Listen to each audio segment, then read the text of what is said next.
Obi lived in a small village with his wife, Ada. He was a hunter, spending his days in the thick forests that surrounded their home. Ada was a quiet, hard-working woman, tending to the small garden in their backyard and managing their modest hut. Their lives were simple but peaceful. They had little, but they were content. One evening, while Obi was deep in the forest hunting, he found a woman lying on the ground.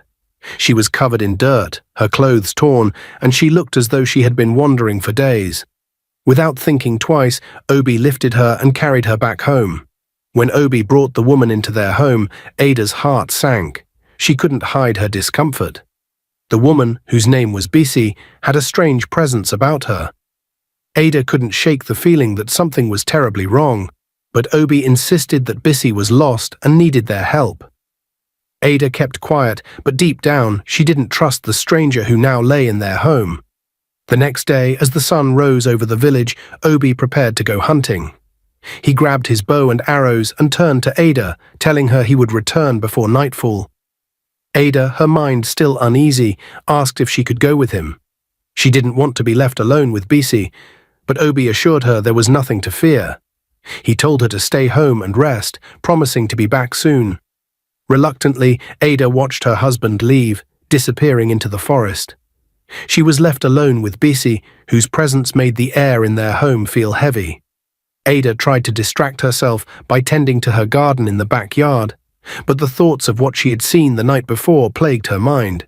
She had seen something in Bisi's room, something unnatural, something that should not be. As Ada knelt in the garden, pulling weeds from the small patch of vegetables, she felt a chill run down her spine. She could sense someone watching her.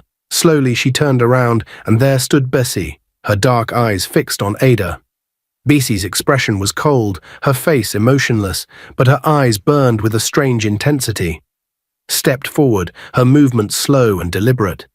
Ada's heart began to race. She knew what she had seen last night, Bisi's true form, her body transforming into a snake. Ada had been too afraid to speak of it, but now the truth stood before her. Bisi knew. "You should have minded your business." Bisi's voice was low, filled with malice. "You saw what you weren't supposed to see, and now I won't spare you." Ada's blood ran cold. She tried to move, to run, but her feet felt rooted to the ground. Bisi's body began to change. Her legs twisted together, growing longer, transforming into the massive, scaly form of a serpent. Her eyes glowed yellow, her mouth widened into a sinister smile, and her skin shimmered as the transformation completed. Before Ada could scream, Bisi lunged forward. The giant snake coiled around her, squeezing her body with unimaginable strength. Ada struggled, gasping for breath, but the more she fought, the tighter the snake's grip became. Ada's vision blurred, her strength fading with each passing moment. Her body grew limp in the snake's grasp, and with one final squeeze, Bisi ended her life.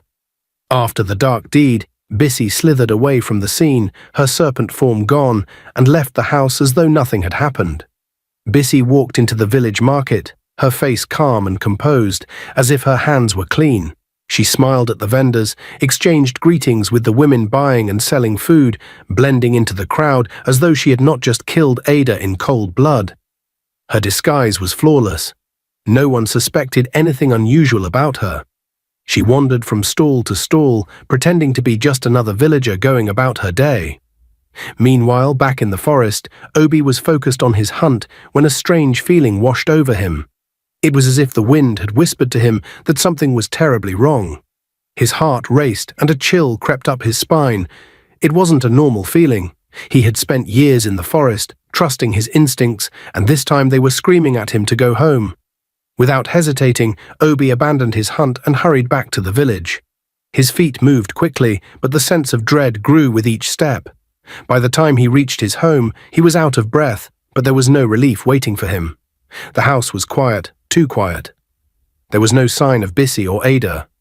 Panic set in as Obi rushed inside, calling for his wife. No answer. He searched every room, but the house was empty. His heart pounded in his chest as he stepped into the backyard. There, in the garden, he found Ada. She lay motionless on the ground, her body lifeless, her skin pale. Obi dropped to his knees, shaking her, hoping she was still alive, but her body was cold. His hands trembled as he looked at her, unable to understand what had happened. Desperate to save her, Obi scooped Ada's body into his arms and ran as fast as he could to the village healer. The healer was an elderly man who had treated the village for many years, known for his wisdom and knowledge of both natural and spiritual remedies. Obi laid Ada down, begging the healer to save her. The healer examined Ada carefully, his face growing more serious with every moment. He finally looked up at Obi, shaking his head slowly. He explained that it was too late. Ada was already gone. She had been bitten by a dangerous snake, and the venom had spread through her body, killing her. Obi was stunned. He couldn't believe what he was hearing. The village had never had a problem with snakes. In fact, snakes were rare in their area. People didn't die from snake bites, and to make it worse, nobody had ever seen a snake as deadly as this one. The healer, too, was puzzled, saying he had never encountered such a thing before. Something about it felt unnatural, like there was more to this than just an unfortunate accident. Devastated, Obi returned home. His heart was heavy with grief, and his mind was filled with questions. As he approached the house, he saw Bisi sitting on the porch, tears streaming down her face. She was crying as if she had just learned terrible news. Obi, still reeling from what he had just discovered, looked at Bisi in confusion. He hadn't told anyone about Ada's death yet, and Bisi wasn't even home when he found her. He hadn't said a word. How could she possibly know? Obi asked Bisi why she was crying. Through her sobs, Bisi replied that she was mourning Ada's death. This took Obi by surprise. He stared at her, his mind racing. How did she know? He hadn't told anyone yet, and he was certain Bisi had been at the market when he came home. He asked her how she found out. Bisi quickly lied, saying that she had heard the news from the women at the market. They had supposedly told her about Ada's death while she was shopping, but something about her story didn't sit right with Obi. He looked at her closely, his mind replaying the events of the day. Bisi had left the house before he discovered Ada's body. She couldn't have possibly known what had happened before he did. The more he thought about it, the stranger it seemed. Obi's suspicion grew as he stared at Bisi. How could the market women know about Ada's death if it had just happened? No one else had seen Ada's body except him. The healer was the only other person who knew, and he hadn't told anyone yet either. As Bisi continued to cry, something about her tears felt false. Obi's mind began to connect the dots. He remembered the strange feeling he had that morning in the forest, the unusual signs that something was wrong. And now, here was Bisi, already knowing about his wife's death before anyone else. The pieces of the puzzle started to fall into place. A few days later, the time came to bury Ada. Obi gathered a small group of family members and close friends to say their final goodbyes. But not everyone came. Many of the villagers, including some of Obi's own family, had warned him about Bisi when he first brought her home. They had told him that something about her wasn't right, that there was a darkness surrounding her.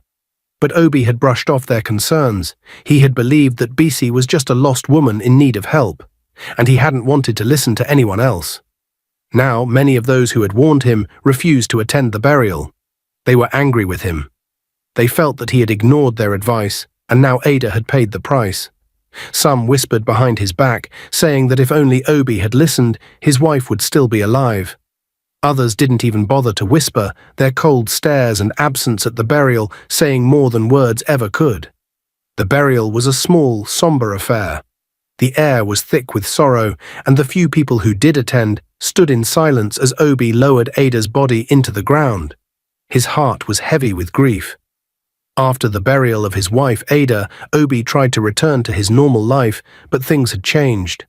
His heart was still heavy with sorrow, and the empty space Ada left behind was impossible to ignore. Yet in the middle of his grief, something else began to stir. Bisi, who had remained in his home, started to get closer to him. At first, Obi tried to keep his distance. He was still mourning Ada and couldn't imagine falling in love again so soon. But Bisi was always there, offering comfort, speaking softly, and telling him things he wasn't sure he wanted to hear. She began to tell him that she loved him, that she was the one who truly cared for him, and that Ada's death had been fate. At first, Obi resisted her words. How could he love someone so soon after losing his wife? But Bisi was persistent. She cooked for him, took care of the house, and made herself a part of his daily life. Slowly, Obi's heart began to soften toward her. He told himself that maybe he deserved to be happy again. And before long, Obi found himself madly in love with Bisi. The more time Obi spent with Bisi, the more his life seemed to improve. His hunting trips to the forest became more successful. Where once he would come back with just a few animals, now he returned with his hands full of game. Deer, antelope, and wild boar all seemed to come to him with ease. Obi would take the animals to the village market and sell them, making a lot of money. It wasn't long before he became one of the wealthiest men in the village. His hut was now filled with the spoils of his success, and the villagers began to take notice. People who had once cursed Obi for bringing Bisi into the village, who had refused to attend Ada's burial, now came to him with open hands. They came asking for help, for loans, and for favors. At first, Obi didn't know what to do. He still remembered how they had turned their backs on him when he needed them most. But he also knew the struggles of living in the village. He was tempted to help them, to show them that he was not the man they thought he was. But Bisi, who had grown even closer to Obi, warned him against it. She told him never to give his money to anyone. She whispered in his ear that those people had not cared about him when Ada died, that they had mocked him behind his back. Now that he had wealth, they only wanted to take advantage of him. Bisi's words were like poison, slowly seeping into Obi's thoughts. She convinced him that no one in the village was truly his friend, that they only wanted what he had worked so hard to earn. Obi listened to her. Each time someone came to his door, asking for a loan or a favor, he turned them away. At first it felt strange to refuse, but soon it became easier. Obi had Bisi by his side, and she made him believe that they didn't need anyone else. Together, they had all the wealth and happiness they could ever want. The villagers began to grumble, some whispering that Obi had changed, that the strange woman he lived with had turned him into a different man. But Obi didn't care. He was richer than he had ever been, and for the first time in his life, he felt powerful. He had Bisi, who seemed to bring him nothing but good fortune, and he had more money than he knew what to do with. The warnings of the villagers, the suspicions they had about Bisi, all faded into the background. Obi was too blinded by his newfound love and success to see the dark shadow growing over his life. Whenever Obi prepared to go hunting in the mornings, something strange started to happen. Bisi would always stop him before he left, asking him to wait a few hours. At first, Obi didn't think much of it. She would tell him that he needed to be patient, that going too early wouldn't bring him the success he wanted. Then Bisi would go into her room, lock the door, and tell Obi never to come in, no matter what. Obi found it strange, but didn't ask too many questions. He trusted Bisi and believed her when she said it was for his own good.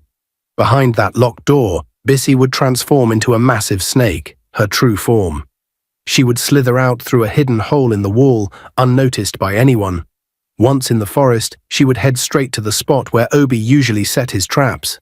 There, she would use her powerful snake form to kill animals like deer, wild boar, and rabbits, making sure they fell into Obi's traps. Hours later, after completing her task, Bisi would return home and transform back into her human form. She would unlock the door and tell Obi it was time for him to go hunting. Obi, without knowing what had just happened, would grab his gear and head into the forest. When he reached his traps, he was always amazed at how full they were. Every time he went, there were more animals than the last trip. Deer caught in snares, rabbits tangled in nets, and wild boar stuck in pits, all ready for him to take home. At first, Obi didn't think much of it. He believed he was just having good luck, that maybe his skills as a hunter were improving. The more animals he caught, the more money he made at the market. People would rush to buy his fresh meat, and his wealth continued to grow. Soon, Obi was the richest man in the village, and people marveled at how quickly his fortunes had changed. But something strange was happening, and deep down, Obi knew it. In the past, hunting was difficult. Some days he would come home with nothing, and other days with just 1 or 2 animals. But now, every time he checked his traps, they were overflowing with game. It didn't make sense, but he didn't want to question it. All he cared about was the money he was making. The market women loved his meat, and he had more than enough to sell. Bisi, watching him from the shadows, smiled as her plan unfolded. She knew Obi was too blinded by his newfound success to see what was really happening. Each time he went hunting, Bisi made sure his traps were full before he even set foot in the forest. And as long as Obi didn't question how it was all happening, her secret was safe. The villagers continued to whisper about Obi's sudden wealth, but he ignored them. He told himself that hard work and skill had brought him success, and he didn't need anyone else's approval. One day, when Obi had gone out to the market, a nosy neighbor named Madaru came to Bisi's house. Madaru was known in the village for sticking his nose into other people's business, always asking questions and spreading gossip. This time, he came straight to Bisi with a look of suspicion on his face. He knocked on the door and waited, arms crossed, as Bisi opened it and stood quietly in the doorway. Without wasting time, Madaru began talking. He told Bisi that he knew who she really was. He claimed that the gods had revealed her true identity to him in a vision.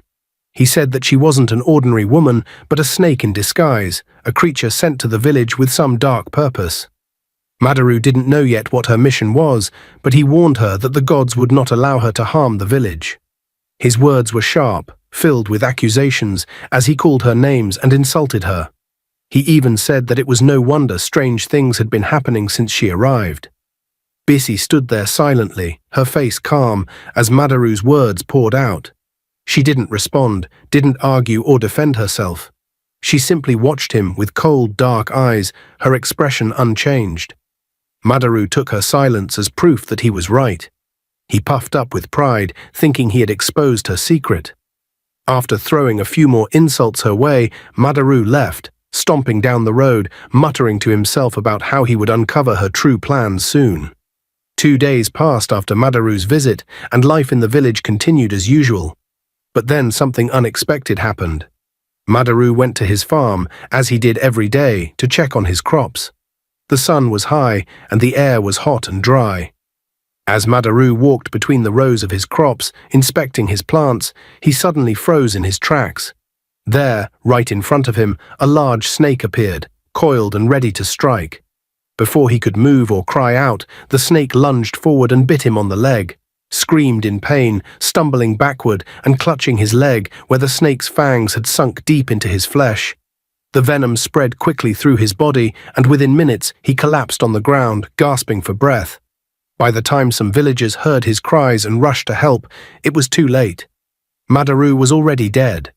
Word of Madaru's death spread through the village like wildfire. People were shocked and afraid. Snakes were not common in their village, and no one could remember the last time anyone had been bitten, let alone killed by one. The villagers gathered in small groups, gossiping about what happened. Some people began to panic, thinking that something evil had come to their village. The strange events that had been happening ever since Obi brought Bisi into his home suddenly seemed connected. First, Ada had died from a snake bite, even though no snakes were known to live in their village. Now, Madaru, who had openly accused Bisi of being a snake, was dead too, killed by a snake in broad daylight. It was all too much for the villagers to ignore. Rumors started flying. People whispered that Bisi must be cursed, that she had brought bad luck and misfortune to their once peaceful village. Some even said that she was a witch, using dark powers to control Obi and bring death to anyone who opposed her. Others believed that the gods were angry and had sent snakes as a punishment for something the village had done. The villagers had had enough. They gathered together and decided to take their concerns to the king. They believed only the king could put an end to the strange things happening in their village. A group of elders, along with some of the most respected villagers, went to the palace to seek justice. When they arrived, they explained everything to the king: the sudden deaths, the strange rumors about Bisi, and the fear that had gripped the village. They pleaded with the king to do something about Bisi before it was too late. The king listened to their concerns and agreed that something needed to be done. He sent a messenger to summon Bisi to the palace. When Bisi arrived at the king's court, she appeared calm and graceful, as though none of the villagers' accusations bothered her. The king took one look at her, and to the surprise of everyone present, was immediately taken by her beauty and charm. He liked her instantly, and any plans to investigate the strange events in the village faded from his mind. The villagers, who had been hoping the king would question Bisi and get to the bottom of things, were shocked. Instead of confronting her or asking about the deaths, The king welcomed her kindly and didn't seem to believe the rumors. He even praised her for her poise and composure, saying she didn't look like someone capable of such evil. Bisi left the palace unharmed, returning to Obi's house with no punishment or accusations. The villagers, frustrated and confused, returned home, unsure of what to do next.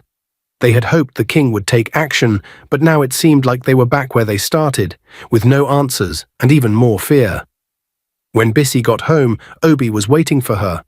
He had heard all the rumors swirling around the village, and although he had tried to ignore them, they were becoming harder to dismiss. He couldn't shake the strange feeling that something wasn't right.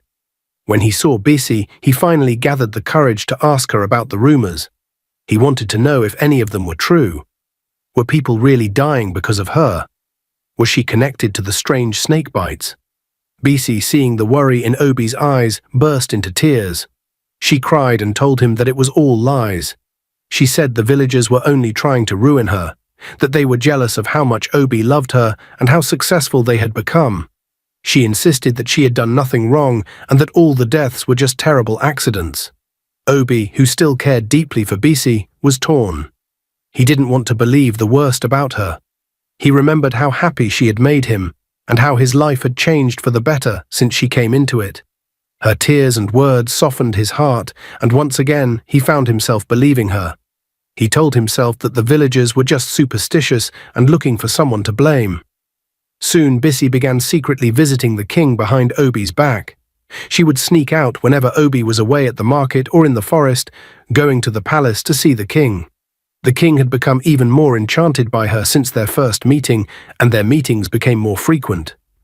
Bisi was careful to keep it hidden from Obi, but secrets like that are hard to keep forever.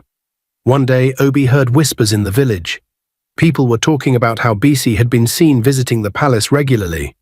At first, he didn't want to believe it, but the rumors grew louder. Soon, even his friends were warning him that something wasn't right. Obi couldn't ignore it any longer.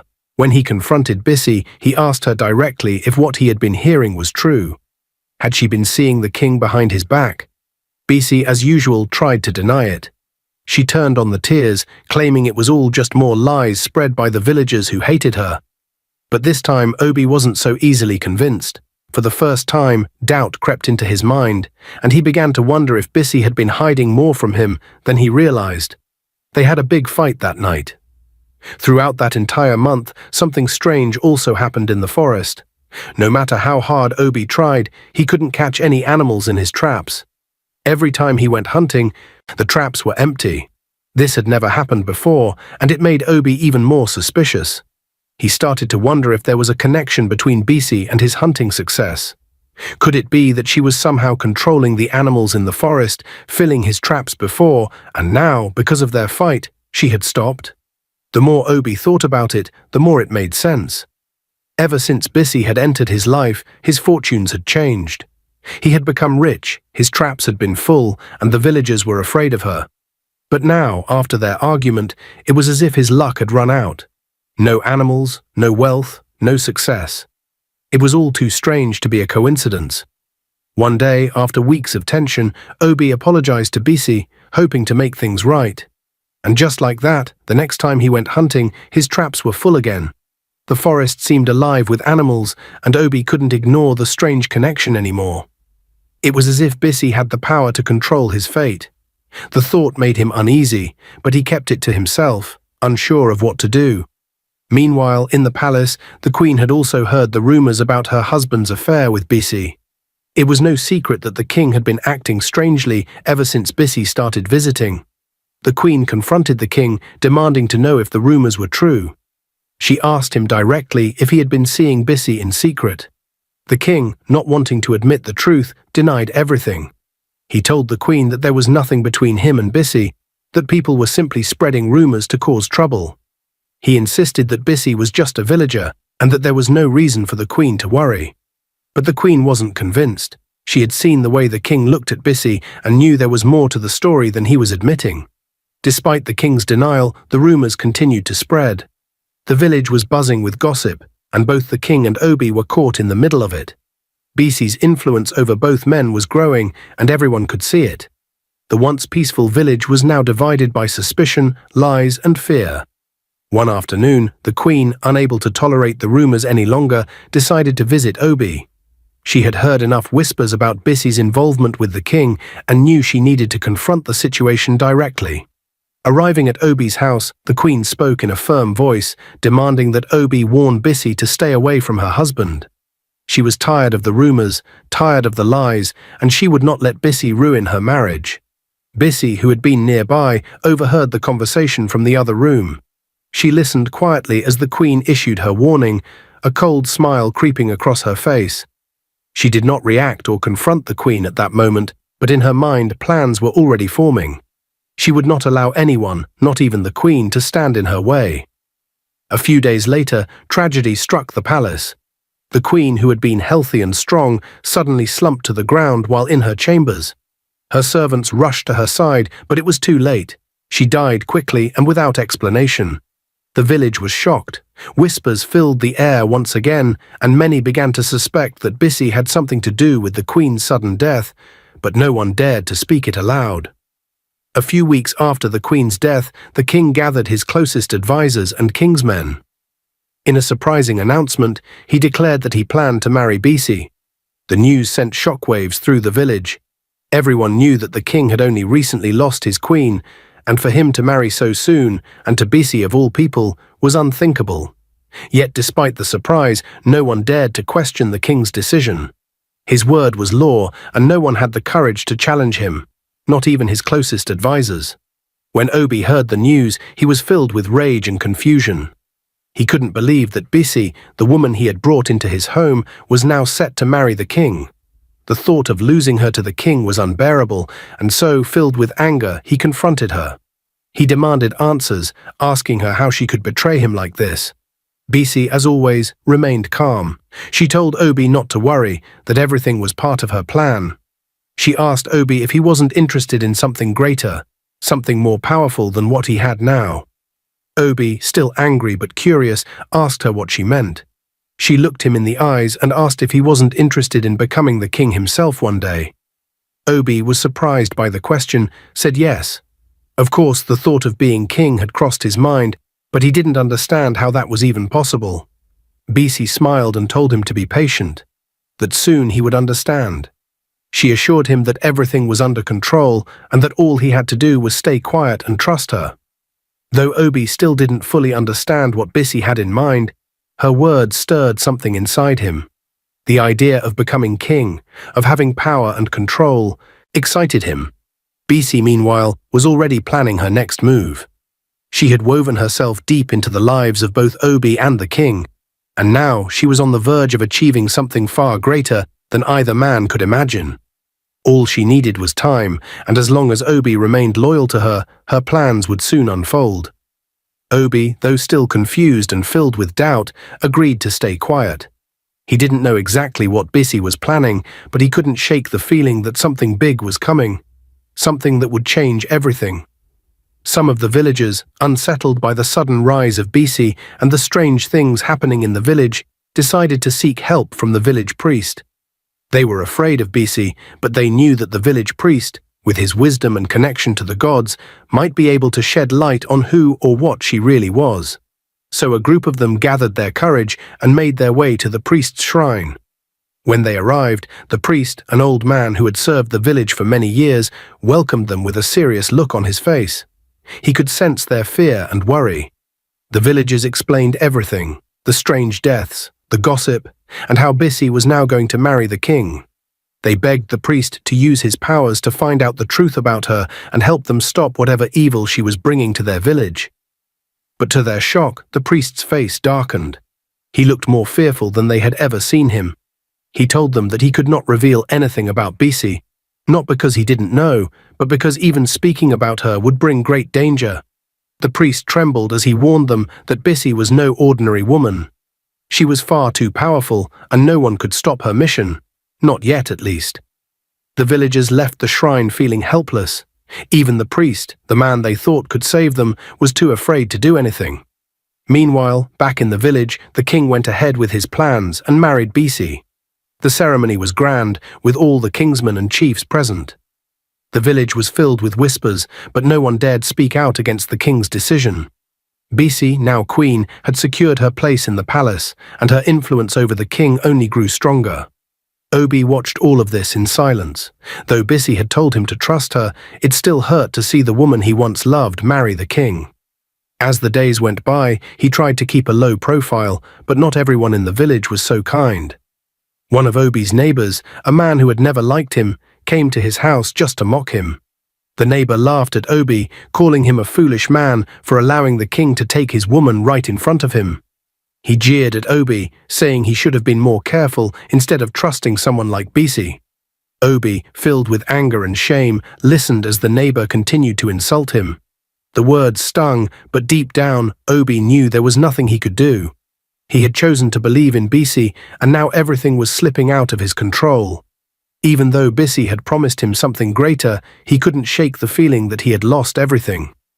As the neighbor walked away, still laughing at him, Obi sat quietly, wondering if he had made the biggest mistake of his life. He couldn't help but think back to when things were simple, before Bisi came into his life. Now everything had changed, and he wasn't sure if he was strong enough to face what was coming. Now that Bisi was queen, her power in the village grew even stronger. She wasted no time in making her influence known. One day, she sent for the very villagers who had gone to see the village priest. They came to the palace, trembling with fear, not knowing why they were called. When they arrived, Bisi didn't waste any words. She warned them to be careful and told them she knew exactly where they had gone and what they had asked the priest. Her voice was calm, but her eyes were cold and dangerous. The villagers were shocked. How did she know they had gone to the priest? None of them had spoken a word to anyone. Fear gripped their hearts as they realized just how powerful Bisi truly was. On their way home, they were silent, too scared to say anything. Once they were out of earshot, they made a vow. They swore never to speak of Bisi again, not to each other, not to anyone. From that day, they lived in fear, pretending everything was normal, but inside they knew Bisi was watching. Meanwhile, Bisi continued her manipulation of the king. One evening, as they sat together in the royal chambers, she told the king that she had an idea. She suggested that Obi, her former husband, be made the head of the palace guards. She praised Obi's strength and loyalty, saying he would be perfect for the role. Under her spell, the king didn't argue. He agreed without hesitation, trusting Bisi's judgment completely. The news spread quickly through the village, and many people, especially the elders, were so angry. They couldn't understand why the king would make such a decision, especially when they all knew about Bisi and Obi's past. It didn't sit well with them. The elders gathered and decided to approach the king. They wanted him to rethink his decision, to be cautious about putting Obi in such a powerful position.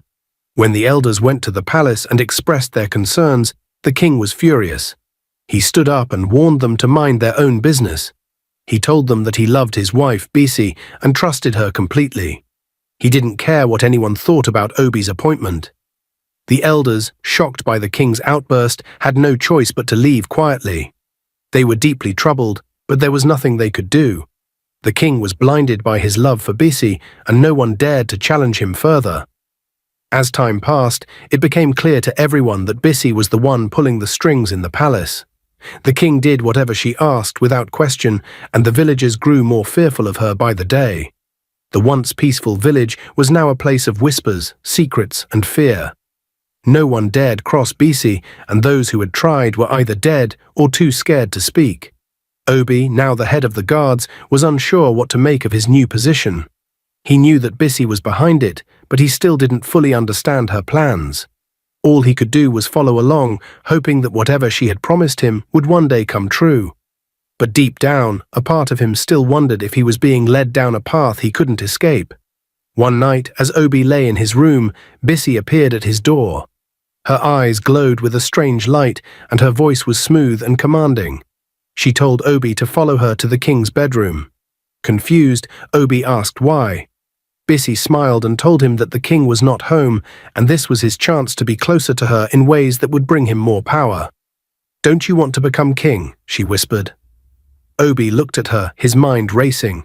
She explained her plan. If he continued to sleep with her in the king's bed, the king would eventually become sick, and with time he would die. The king had no children, so when he died, Bisi would marry Obi, making him the new king. Obi was excited by the thought of becoming king, a dream he had never imagined could be so close. He accepted Bisi's plan without hesitation. From that night on, whenever the king was away, Obi would sneak into the king's bedroom and sleep with Bisi. He believed her words, thinking that this was the path to greatness. Days turned into weeks, and soon enough, the king began to fall ill. The sickness seemed to come from nowhere, and the healers in the village were puzzled. No treatment seemed to work, and the king's condition worsened every day. The villagers, unaware of what was happening behind palace walls, began to worry about the future of the kingdom. After a few months of suffering, the king passed away. The village mourned, but Bisi wasted no time. She quickly positioned herself as the one in power, declaring herself ruler since the king had left no heir. The villagers, though shocked by her boldness, were too afraid to speak against her. With the king gone, Bisi's grip on the village became stronger than ever. Obi, however, was furious. This was not the plan. He had been promised that he would be king, but now it seemed that Bisi had no intention of following through. Anger and betrayal burned inside him, and one night he confronted Bisi. He demanded to know why she had gone back on her word. He wanted to be king, just as she had promised. Bisi, unfazed by his anger, looked at him with a cold smile. Without warning, her body began to change. Right before Obi's eyes, Bisi transformed into a massive snake, her scales glistening in the dim light.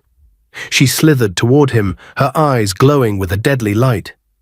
Obi backed away in fear, his heart pounding in his chest. As quickly as she had transformed, Bisi shifted back into her human form. She stood before Obi, calm and powerful. She told him the truth. She was not just a woman. She was a demon sent to destroy the village. All the strange deaths, including his wife Ada's, had been her doing. She was responsible for the chaos that had taken over the village. Obi was frozen in fear. He could hardly believe what he was hearing. Bisi then warned him, her voice cold and sharp. If he ever tried to tell anyone what she had done or who she truly was, he would join his wife in the grave.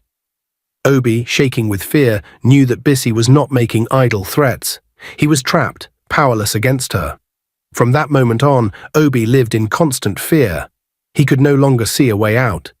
Bisi, now the ruler of the village, had everything in her control. Her plans had unfolded perfectly, and there was nothing Obi could do to stop her. All he could do was live in silence, knowing that he had been used in her evil scheme. One day, not long after Bisi had taken full control of the village, a young man arrived at the palace gates. He was dressed simply, with the calm presence of someone who had seen and understood much more than his age suggested. When he was allowed into the palace, he introduced himself as Prince Moses, the rightful heir to the throne. Bisi was shocked. She had always believed that the king had no children, that his line ended with his death. But here was a man claiming to be the king's son. Her mind raced as she tried to process the situation. The elders were immediately called to the palace. Two of them, wise and old, confirmed that Prince Moses was indeed the son of the late king. They explained that the former king had kept his son's identity hidden because of the many enemies in the village who had long coveted the throne. By keeping his son's existence a secret, the king had hoped to protect him from harm. Bisi's face grew dark with anger as the truth unraveled. She had worked so hard, manipulated and schemed her way into power, only to have it all threatened by a prince she had never even known existed. The elders, realizing they had been fooled by Bisi's lies, immediately stripped her of her position. The village had their true king now, and Bisi's reign was over. Obi stood by, watching everything unfold. He had no words, just a deep sense of dread. He had followed Bisi's path, thinking it would lead him to power and glory, but now he saw nothing but disaster ahead. The elders made a swift decision. Bisi and Obi were to be sent away, banished from the palace forever. Many villagers, furious with all the chaos Bisi had caused, demanded that she and Obi be sent to the evil forest, a cursed place where no one ever returned. The forest was known for its darkness, where spirits and dangerous creatures roamed freely, and banishment there was a death sentence. The people wanted justice for all the deaths and strange happenings that had plagued the village since Bisi's arrival. But Prince Moses, now the rightful king, stood up and made his first royal decree. Despite everything that had happened, he showed mercy. He told the elders that Bisi and Obi would not be sent to the evil forest. Instead, he ordered that they be pardoned and simply cast out of the palace to live as commoners with no power or influence. Though King Moses did not yet know the full extent of Bisi's evil deeds, his kind heart guided him to spare their lives. The villagers grumbled, unhappy with the decision. They had wanted revenge, but they dared not question the new king. Bisi and Obi, stripped of everything, were led out of the palace. The grandeur, the power, and the wealth they had once enjoyed were gone. Now they were nothing more than two outcasts, left to wander the village they had once ruled over. As they walked away from the palace gates, Bisi's eyes burned with rage. She had been defeated for now, but deep down she still harbored her dark powers. Obi, on the other hand, was consumed by regret. He had followed Bisi blindly, and now he had lost everything. The promises she had made to him were all lies, and he had been nothing but a pawn in her twisted game.